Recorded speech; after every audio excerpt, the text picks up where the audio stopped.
Okay, thank you very much. This is big stuff. We appreciate you being here.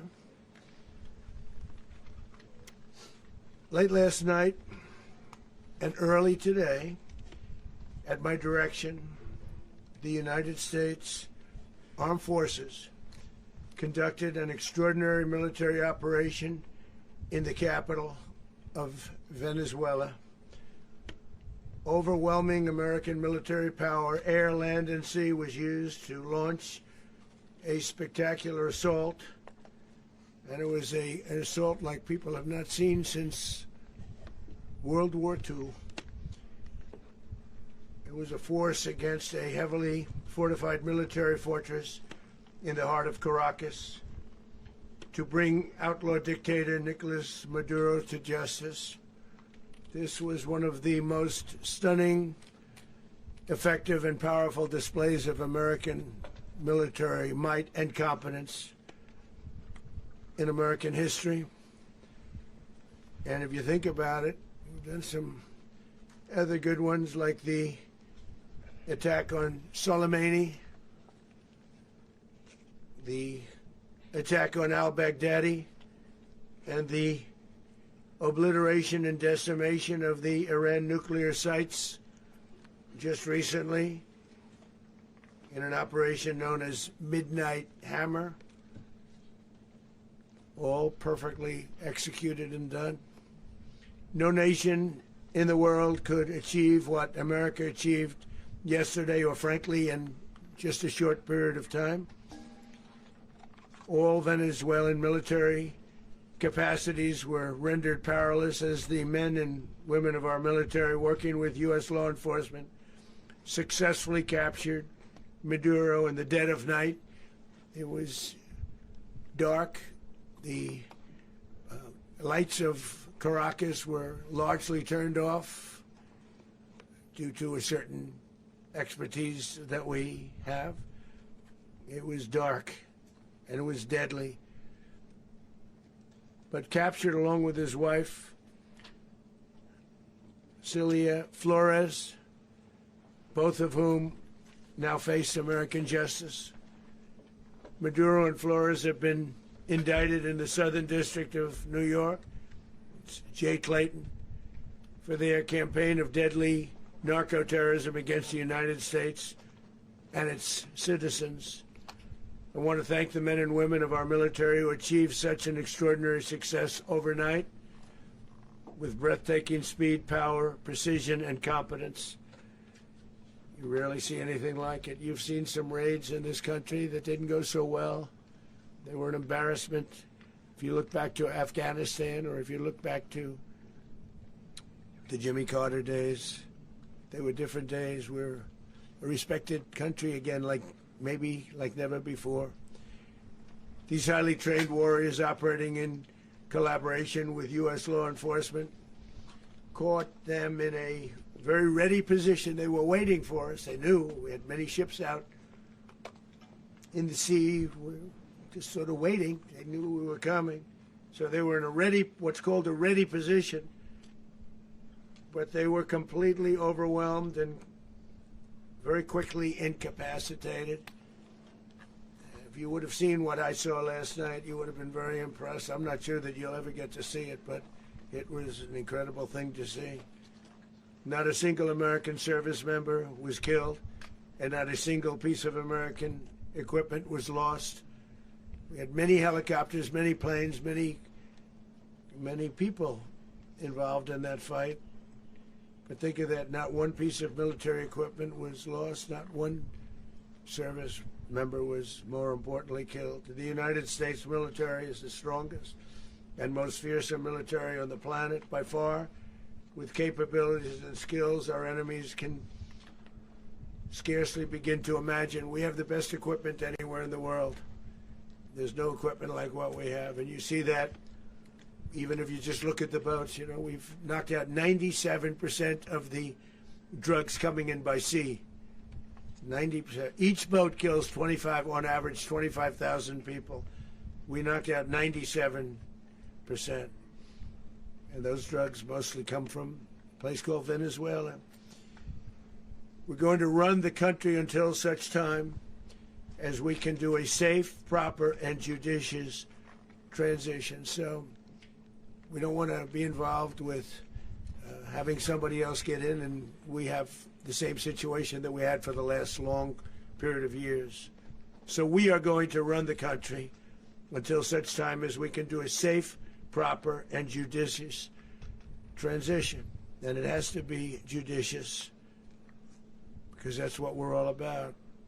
We want peace, liberty, and justice for the great people of Venezuela, and that includes many from Venezuela that are now living in the United States and want to go back to their country. It's their homeland. We can't take a chance that somebody else takes over Venezuela that doesn't have the good of the Venezuelan people in mind. We've had decades of that. We're not going to let that happen.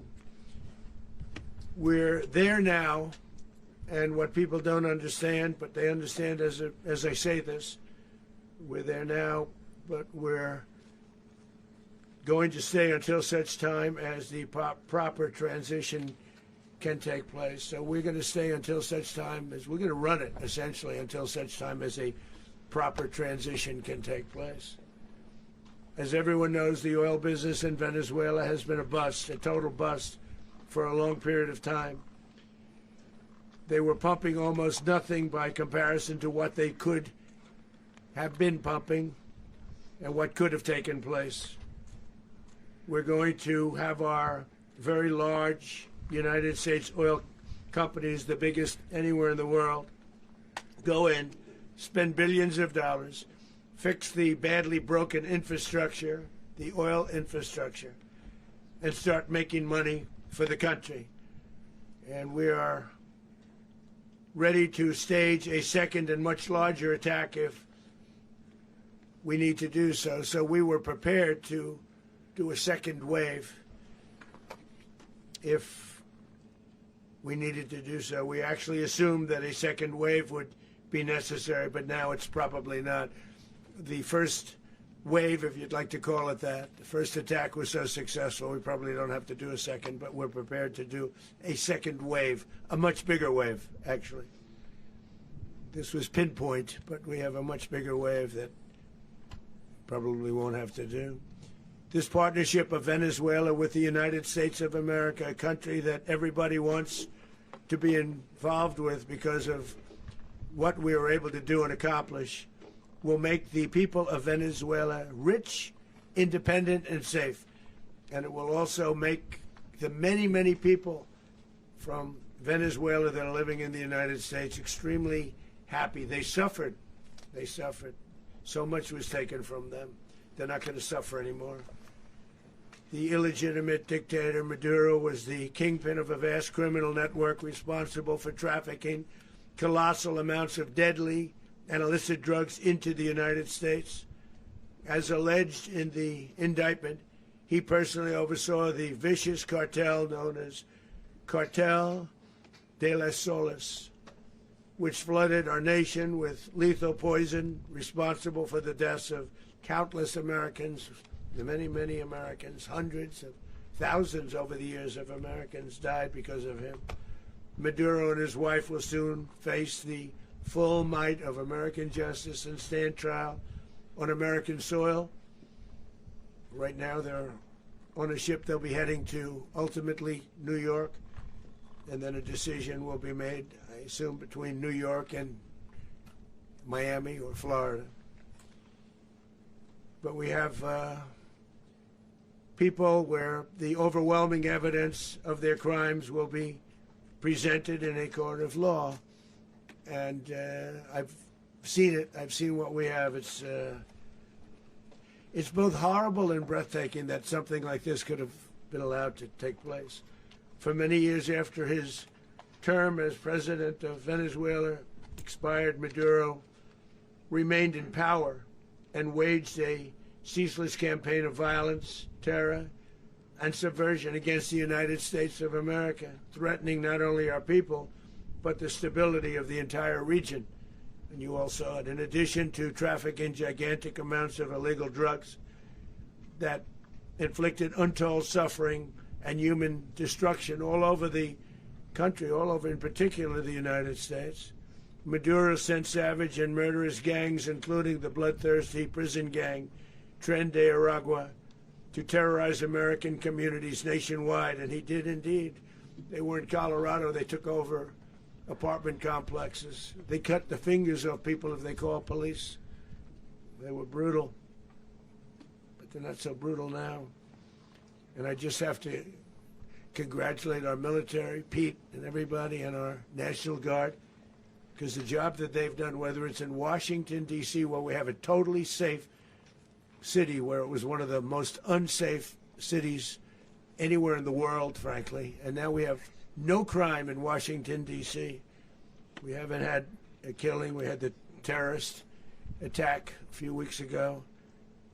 A little bit of a different kind of a threat, but we haven't had a killing in a long period of time, 6-7 months. We used to have two, on average, 2 a week in Washington, our capital. We don't have that anymore. The restaurants are opening. Everyone's happy. They're going, they're walking their daughters, they're walking their children, their wives. They walk to restaurants. Restaurants are opening all over Washington, D.C. So I want to thank the National Guard. I want to thank our military. And I want to thank law enforcement. It's been amazing. And they should do it with more cities. We're doing it, as you know, and we're doing it in Memphis, Tennessee right now, and crime is down. We've just sort of started a few weeks ago, but crime is down now 77%. And the governor of Louisiana called, great person, and he wanted us to help him, as you know, in a certain very nice part of Louisiana. And we have done that. It was a rough section, and we have crime down. I understand it's down to almost nothing already after 2.5 weeks. New Orleans, it's down to almost nothing, and we've only been there for 2.5 weeks. Can't imagine why governors wouldn't want us to help. We also helped, as you know, in Chicago, and crime went down a little bit there. We did a very small help because we had no working ability with the governor. The governor was a disaster, and the mayor was a disaster. But it knocked down crime. But we're pulling out of there when they need us. We'll know. You'll know. You'll be writing about it. And likewise, Los Angeles, where we saved Los Angeles early on, where the head of the police department made a statement that if the federal government didn't come in, we would have lost Los Angeles. That's long after the fires. That's when they had the riots in Los Angeles. We did a great job. Got no credit for it whatsoever, but that's okay. It doesn't matter. We don't need the credit. But we'll be pulling out when they need us. They'll call, or we'll go back if we have to. We'll go back. But we did a great job in various cities.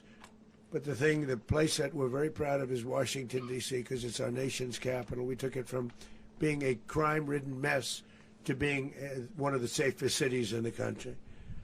But the gangs that they sent raped, tortured, and murdered American women and children.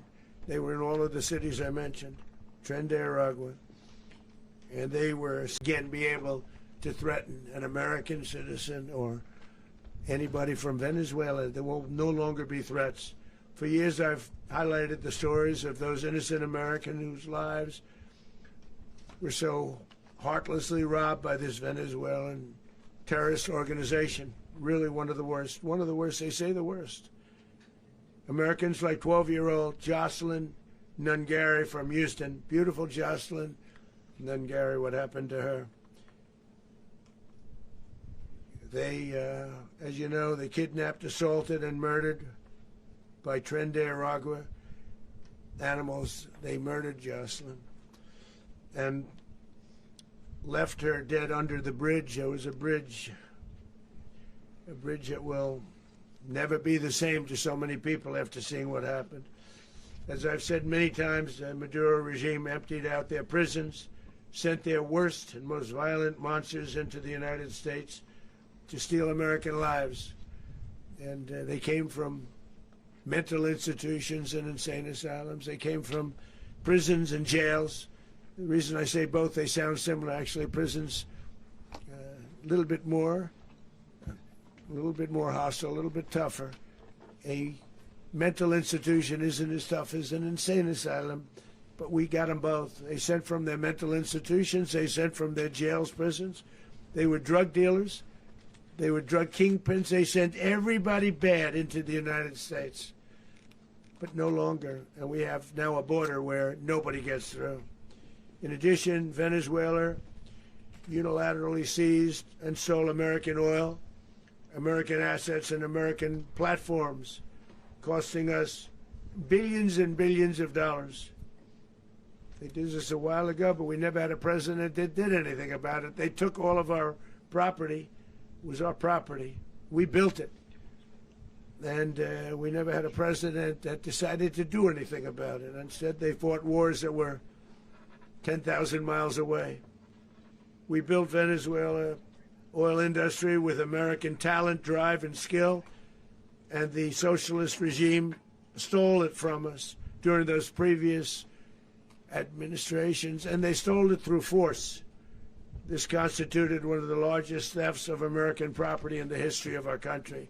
Considered the largest theft of property in the history of our country. Massive oil infrastructure was taken like we were babies, and we didn't do anything about it. I would have done something about it. America will never allow foreign powers to rob our people or drive us back into and out of our own hemisphere. That's what they did. Furthermore, under the now deposed dictator Maduro, Venezuela was increasingly hosting foreign adversaries in our region and acquiring menacing offensive weapons that could threaten U.S. interests and lives. And they used those weapons last night. Potentially in league with the cartels operating along our border.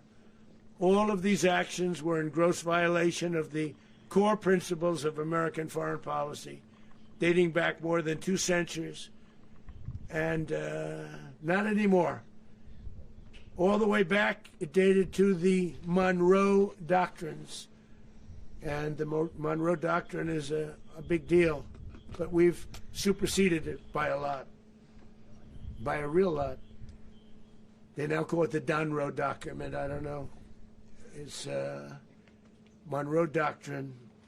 We sort of forgot about it. It was very important, but we forgot about it. We don't forget about it anymore. Under our new national security strategy, American dominance in the Western Hemisphere will never be questioned again. Won't happen. So just in concluding, for decades, other administrations have neglected or even contributed to these growing security threats in the Western Hemisphere. Under the Trump administration, we are reasserting American power in a very powerful way in our home region. And our home region is very different than it was just a short while ago. The future will be, and we did this in my first term. We had great dominance in my first term, and we have far greater dominance right now. Everyone's coming back to us. The future will be determined by the ability to protect commerce and territory and resources that are core to national security. These are core to our national security. Just like tariffs are, they've made our country rich, and they've made our national security stronger than ever before. But these are the iron laws that have always determined global power. And we're going to keep it that way. We will secure our borders. We will stop the terrorists. We will crash the cartels, and we will defend our citizens against all threats, foreign and domestic. Other presidents may have lacked the courage or whatever to defend America, but I will never allow terrorists and criminals to operate with impunity against the United States. This extremely successful operation should serve as warning to anyone who would threaten American sovereignty or endanger American lives. Very importantly, the embargo on all Venezuelan oil remains in full effect.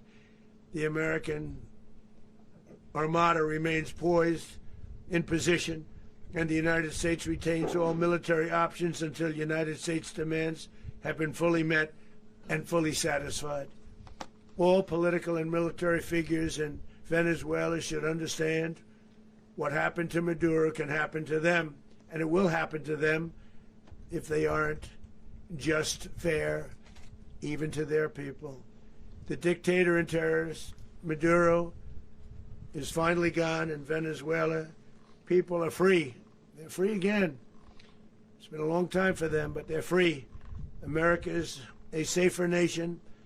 This morning, it's a prouder nation this morning because it didn't allow this horrible person and this country that was doing very bad things to us. It didn't allow it to happen. And the Western Hemisphere is right now a much safer place to be. So I want to thank everybody for being here. I want to thank General Raisin Kane. He's a fantastic man. I've worked with a lot of generals. I worked with some I didn't like. I worked with some I didn't respect.